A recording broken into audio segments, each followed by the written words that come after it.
Ahmedabad Vishala circle પાસે police કર્મીએ નશાની હાલતમાં ગંભીર અકસ્માત સર્જ્યો. કારમાંથી મળી બિયરની બોટલ.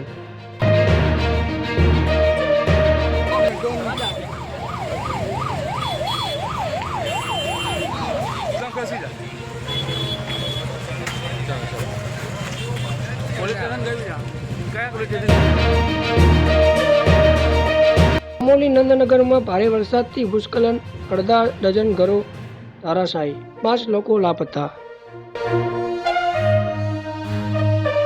લોકો નાના કહેતા રહ્યા અને મહિલાએ રાષ્ટ્રધ્વજને સળગાવી દીધો. વિડીયો વાયરલ થતા સુરત પોલીસે મહિલાને લીધી કસ્ટડીમાં. ગાંધીનગરમાં મેગા ડિમોલિશન થયું છે. 700થી વધુ ગેરકાયદેસર દબાણો પર બુલડોઝર ફેરવ્યું.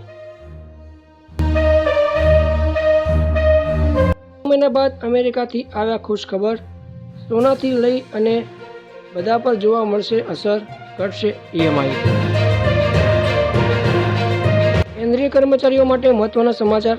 VRS બાદ પેન્શનને લઈને સરકારે બદલ્યા નિયમો. માઉન્ટ આબુમાં એક મોટી દુર્ઘટના થઈ છે. સેલ્ફીના ચક્કરમાં મહેસાણાનો યુવક ઊંડી ખીણમાં પડી ગયો હતો.